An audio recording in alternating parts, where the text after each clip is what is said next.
Assalamualaikum warahmatullahi wabarakatuh. Perkenalkan, saya Ulin Niha, calon guru penggerak angkatan 11, Kabupaten Semarang, Provinsi Jawa Tengah, dari SD Negeri Banyu Biru 03. Izinkan saya menyampaikan jurnal refleksi dwi mingguan, modul 2.1, pembelajaran berdiferensiasi. Salam guru penggerak, tergerak, bergerak, menggerakkan. Perkenalkan, fasilitator saya Bapak Andi Prasetyo dan pengajar praktik saya yaitu Ibu Ike Yulistia. Jurnal refleksi dengan model 4F mengadopsi dari model yang dikembangkan oleh Dr. Roger Greenway, yaitu fact, peristiwa, feeling, perasaan, finding, pembelajaran, dan future, penerapan. Model refleksi yang dikembangkan oleh Dr. Roger Greenway yang dapat diterjemahkan menjadi 4P. Yang pertama, fact, pengalaman hal baik, hambatan atau kesulitan, serta solusi untuk mengatasi hambatan tersebut. Yang kedua, feeling, perasaan yang muncul selama pembelajaran dan apa yang dirasakan saat melaksanakan aksi nyata. Finding, pembelajaran dan hal baru yang didapatkan selama proses pembelajaran. Dan yang terakhir, future, penerapan atau tindakan yang akan dilakukan setelah belajar dari peristiwa yang terjadi. Refleksi yang pertama yaitu fact atau fakta. Pengalaman. Modul 2.1 ini tetap dimulai menggunakan tahapan merdeka, mulai dari diri, eksplorasi konsep, ruang kolaborasi, demonstrasi kontekstual, elaborasi pemahaman, koneksi antar materi, dan aksi nyata. Pada tanggal 20 Agustus 2024, kami mulai masuk tahap mulai dari diri.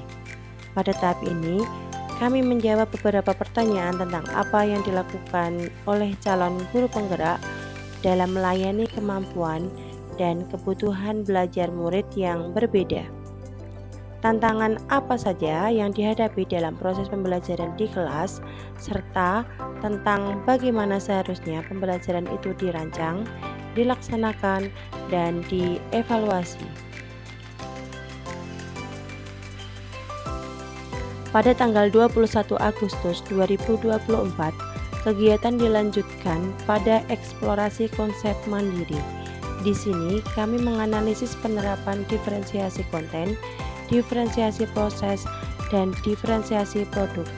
Setelah itu, kami pada tanggal 23 Agustus 2024 berdiskusi di ruang kolaborasi yang dipimpin oleh fasilitator kami Bapak Andi Prasetyo dan Ibu Ike sebagai pengajar praktik.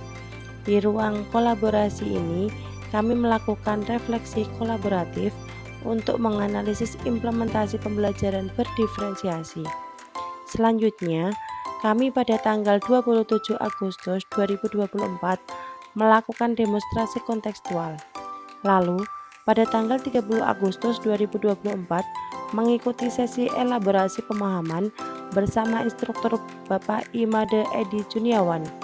Instruktur kami memberikan penguatan materi pembelajaran berdiferensiasi. Selain itu, kami juga membuat koneksi antar materi dan aksi nyata. Dalam ruang kolaborasi, kami berdiskusi dalam kelompok dan memaparkan tentang analisis suatu skenario pembelajaran di setiap jenjang, TK, SD, SMP, SMA, atau SMK. Kami mempelajari strategi diferensiasi serta penilaian yang dilakukan pada skenario pembelajaran berdiferensiasi tentang keterpenuhan belajar murid. Pada demonstrasi kontekstual, kami membuat RPP atau modul ajar berdiferensiasi sesuai dengan rubrik penilaian yang ada di LMS. Hal baik. Dalam mempelajari modul 2.1 ini, banyak hal baik yang saya alami, yaitu saya menjadi mengerti mengenai kebutuhan belajar murid, 3 strategi diferensiasi, dan bagaimana mengakomodasi kebutuhan murid yang beragam. Hambatan. Tidak ada hambatan yang berarti dalam menerapkan modul 2.1 ini di sekolah, terutama mengenai pembelajaran berdiferensiasi di kelas. Saya mendapatkan dukungan yang baik dari stakeholder di sekolah. Hambatan kecil yang saya hadapi hanya masih sedikit ragu dalam menerapkan strategi diferensiasi dalam RPP yang dirancang. Solusi dalam mengatasi masalah. Yang pertama, saya akan berusaha untuk mendalami konsep-konsep baru yang saya pelajari di modul 2.1 ini supaya saya dapat menerapkan dengan baik. Yang kedua, melakukan pendekatan dan kolaborasi dengan warga sekolah tentang pembelajaran berdiferensiasi. Feelings atau perasaan. Perasaan. Saya sangat bersyukur dapat mempelajari modul 2.1 ini karena saya mendapatkan banyak ilmu dan hal baru. Saya senang dapat berdiskusi dengan para calon guru penggerak, fasilitator, dan pengajar praktik yang telah membuka wawasan saya tentang pembelajaran berdiferensiasi. Saya juga senang dapat belajar bagaimana cara membuat RPP atau modul ajar berdiferensiasi. Perasaan saya sangat senang pada saat saya mempelajari modul 2.1 ini. Saya tertantang untuk menerapkan pembelajaran berdiferensiasi di kelas. Saya sangat senang bisa mengetahui kebutuhan belajar murid dan mengakomodasi kebutuhan murid yang beragam tersebut. Selama pembelajaran berlangsung, saya merasa sangat antusias karena saya mendapatkan pemahaman dan pengalaman baru. Sebagai contoh yaitu pengalaman dalam memberikan bantuan kepada murid yang belum memahami materi dan memberikan tantangan kepada murid yang telah memahami materi. Findings atau pembelajaran. Saya mendapatkan banyak sekali pembelajaran pada modul 2.1 ini yaitu mengenai kebutuhan belajar murid yaitu kesiapan belajar, minat belajar, dan profil belajar murid. Yang kedua, ada 3 strategi diferensiasi yaitu diferensiasi konten, diferensiasi proses, dan diferensiasi produk. Dan yang ketiga, RPP berdiferensiasi disusun berdasarkan tujuan pembelajaran yang hendak dicapai.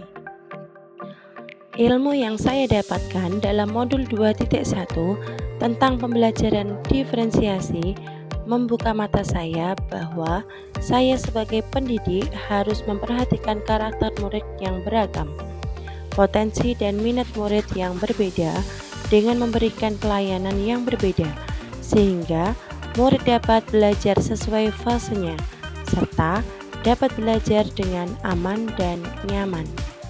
Future atau penerapan. Langkah awal yang saya lakukan dalam menerapkan pembelajaran berdiferensiasi yaitu yang pertama, melakukan diagnosis non-kognitif dan kognitif, menentukan tujuan pembelajaran, dan memetakan persiapan belajar, minat belajar, dan profil belajar murid.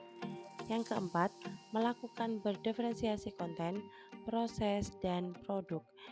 Yang kelima, melakukan asesmen. Dan yang terakhir, menciptakan pembelajaran yang berbeda. Terima kasih. Demikianlah pemaparan saya mengenai modul 2.1 yaitu tentang jurnal dui mingguan, pembelajaran berdiferensiasi. Mohon maaf